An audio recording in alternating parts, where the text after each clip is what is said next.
nagustuhan ko dito sa vitamins na to dahil PCOS warriors po ako.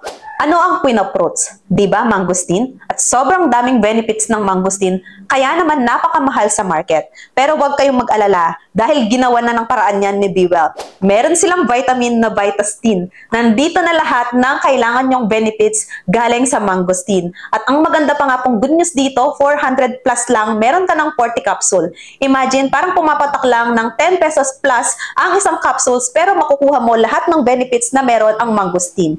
So ano-ano nga ba ang benefits ng mangosteen? Bukod sa highly nutritious ito, rich in powerful antioxidant, at the same time, improve immune system and maintain healthy skin. At ito ang pinaka-importanting nagustuhan ko dito sa vitamins na to dahil PCOS warriors po ako. Ang mangosteen po kasi is nakakatulong to regular menstrual cycle of a women. Kasi kaming mga PCOS warriors is irregular po talaga. Plus, control blood sugar. Prone din kasi kami sa diabetic. And ang mangosteen is nakakapag-produce din ng red blood cells. So kung naghahanap po kayo ng vitamins at food supplement, try to consider Vitastin ng BeWell. Nasa yellow basket po natin. Ayun lamang. Bye!